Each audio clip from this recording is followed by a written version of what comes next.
મુખ્ય 4 ગોપીજનો છે અને એ ચારેય યુથને 10-10 પ્રકારની ભક્તિ ઠાકોરજી સિદ્ધ કરાવે એટલે 40 દિવસ થાય.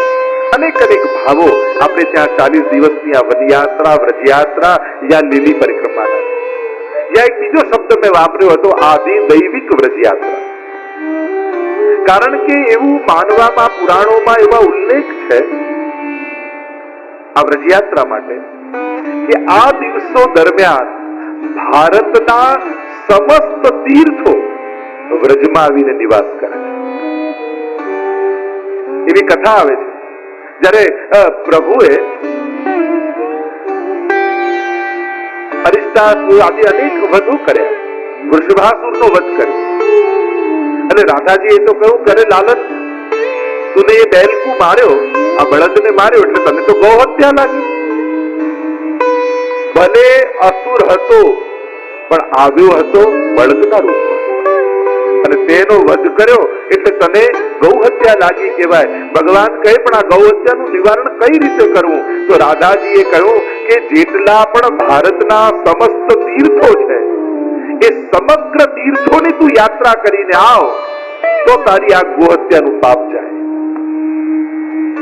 પ્રભુ વિચાર કરે, હું બધા તીર્થોમાં જાઉં? ઠાકોરજી ઉપાડી વેણું અને વેણુનો નાદ એવો પરમાત્માએ કર્યો કે આખા ભારતમાં એ વ્યાપી અને વેણું સાંભળી ભારતના જેટલા તીર્થો હતા એ બધા જ તીર્થો એ વ્રજભૂમિમાં આવી પ્રભુની આગળ હાથ જોડીને ઉભા રહી અને કહ્યું કે પ્રભુ આપ અમારો સ્વીકાર કરો. અને ત્યારે પ્રભુએ સમસ્ત તીર્થોના સ્વીકાર કર્યા અને ત્યારે સ્વામીજીને કહ્યું કે જો આ સમસ્ત તીર્થોની યાત્રા મારી થઈ ગઈ અને હવે તીર્થોને કહ્યું કે હવે આપ આપની જગ્યા ઉપર જાઓ પાછા. ત્યારે તીર્થોએ કહ્યું અમારું ભૌતિક સ્વરૂપ તો ત્યાં છે પણ પ્રભુ અમને વ્રજવાસ કરવાનો આપે અવસર આપ્યો છે તો પ્રભુ અમને એવા અમારા પર એવી કૃપા કરો કે જ્યારે આ 40 દિવસો હોય ત્યારે અમે બધા જ દર વર્ષે વ્રજમંડળમાં આવીને નિવાસ કરી લઈએ. અને પ્રભુએ ત્યારે આશીર્વાદ આપ્યા અને કહેવાય છે કે આ લીલી પરિક્રમા દરમિયાન સમસ્ત તીર્થો વ્રજમંડળમાં આવીને નિવાસ કરે. અને એટલા માટે જો તમે વ્રજયાત્રા કરી હોય તો તમને ખબર હશે ત્યાં કેદારનાથ પણ આવે, બદ્રીનાથ પણ આવે, રામેશ્વર પણ આવે, બધા જ ભારતના તીર્થો એ તમને વ્રજભૂમિમાં મળે. અને એટલા માટે તો અમારા ભગવતીઓ પણ એમ કહે છે કે કોટી કલ્પ કાશી વસો કે અયોધ્યા કલ્પ હજાર પણ એક નિમિષ બ્રજ में रहो तो बड़ भागी कृष्णदास. કે કોટી કલ્પ કાશી વસી જાઓ અને હજારો કલ્પ અયોધ્યામાં રહી જાઓ પણ એક નિમિષ આંખનો પલકારો થાય એટલી વાર પણ જો કોઈ વ્રજમાં રહે ને તો ઠાકોરજી એના પર ચોક્કસ કૃપા કરી દે. તો આપણે બધા તો એવા ભાગ્યશાળી છીએ કે રોજ 7-7 દિવસ, રોજ 4-4 કલાક વ્રજભૂમિના સાનિધ્યમાં બેસવાના. એવું સૌભાગ્ય આપણને પ્રાપ્ત થાય. એવી વ્રજની મહત્તા આપણા આચાર્યો, સંતો, ભક્તો, ભગવતીઓએ અનેક પ્રકારથી ગાઈ છે. અને એટલા માટે એક વ્રજ યાત્રા જે કરે એને સમસ્ત તીર્થોની યાત્રા થઈ જાય. કહેતા ને કે કન્યા પર એનો પિતા બહુ પ્રસન્ન થયો. એટલે પ્રસન્ન થયો એટલે પિતાએ કહ્યું દીકરીને કે બેટા તારે જે જોઈએ માંગી લે, તું કે તને આપું.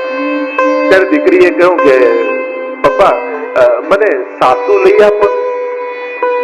ત્યારે પિતા કે અરે જી તારું લગ્ન નથી, સાસુ તને ક્યાંથી લાવી આપું છે? અચ્છા એમ કરું કે મને સસરા લાવી આપો. અરે સસરા ક્યાંથી આવે? અચ્છા ચલો એમ કરું તો મને નણંદ લાવી આપો. અરે બેટા આમ બી નણંદ આવતી હશે. અચ્છા તો એમ કરો મને દિયર લાવી આપો.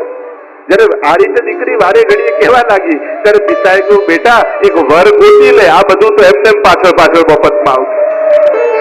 એમ જ બધે યાત્રા કરવા આપણે ક્યાં જવાના? એકવાર વ્રજ યાત્રા કરી લે, બધા તીર્થોની યાત્રા તારી થઈ જાય. એવી આ વ્રજ યાત્રાની મહત્તા અને એવી ગાથા અને આપણા વડીલોથી આપણે જે સાંભળીએ છીએ વ્રજ માટેની એમની મહત્તા, એટલે દરેક વૈષ્ણવના મનમાં અને હું ઘણાને ઓળખું છું જયારે પણ ભારત આવે મને 2 દિવસ તો 2 દિવસ પણ દોડતા, ભાગતા, ચાલતા, કૂદતા પણ ચોક્કસ ગિરિરાજજીની પરિક્રમા તો કરીને જ પાછા જાય. એવા આગ્રહ લોકોને એનો આનંદ હોય છે. એ ભૂમિમાં આનંદ છે. એવી આ વ્રજયાત્રા આપણી આજથી શરૂ થઈ રહી છે વ્રજની મહત્તા મારે ગાવી છે, અનેક પ્રકારથી મહત્તાઓ ગવાઈ છે શાસ્ત્રોમાં, પણ સૌથી પહેલા વ્રજયાત્રા શરૂ થાય ને તો વ્રજયાત્રામાં 3 વાત. એક, વ્રજયાત્રાના નિયમો, બીજું વ્રજયાત્રા કરવાનો પ્રકાર, અને ત્રીજો યાત્રાનું ફળ. આ 3 વસ્તુનો વિચાર કરવામાં આવે. કે તમે યાત્રા કરવા જાઓ, આજે પણ જયારે 40 દિવસની વ્રજયાત્રા ઉઠતી હોય, અને જે ગયા હશે એમને ખબર હશે, પહેલા દિવસે બધા જ યમુનાજીના કિનારે ભેગા થાય, અને ત્યાં યાત્રા જેમની અધ્યક્ષતામાં શરૂ થવાની હોય, અને હાથમાં નિયમ લેવામાં આવે. વ્રજયાત્રાના બહુ કઠોર ઘણા નિયમો હોય છે. યાત્રા કરવા માટે નિયમો પાળવા પડે. નિયમ તૂટે તો યાત્રાનું ફળે જાય, અને એટલા માટે બહુ આગ્રહપૂર્વક લોકો નિયમો પાળતા હોય. ગમે તેવી વિપરીત પરિસ્થિતિ આવે, સંજોગો આવે, પણ નિયમ નહીં છોડવો એવો આગ્રહ યાત્રિકે રાખવો જોઈએ. અને એટલા માટે આપણે ત્યાંની જે પરંપરા છે એમાં અમુક નિયમોની ચર્ચા કરું.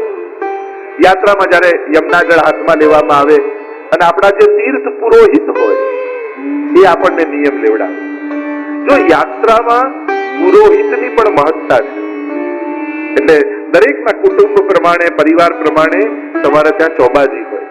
એને પુરોહિત, જે યજમાનનું હિત કરે એને પુરોહિત કહેવાય.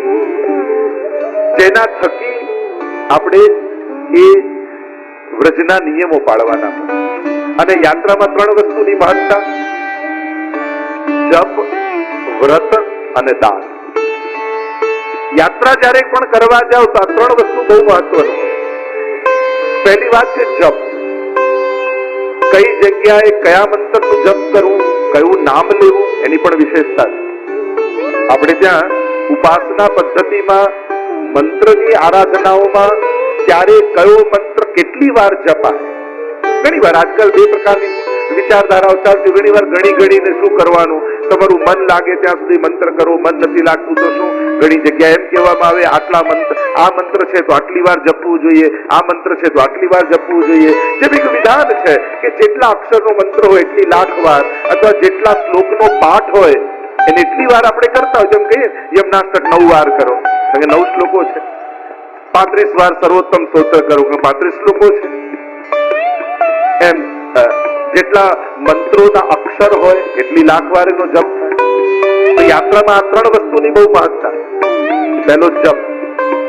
જ્યારે પણ વ્રજમાં જાઓ, યમુનાજીના તટમાં હો કે ગિરિરાજજીની તળેટીમાં હો, બને તો નક્કી કરજો કે આવી અલૌકિક જગ્યાએ બને એટલું લૌકિક ઓછું બોલે.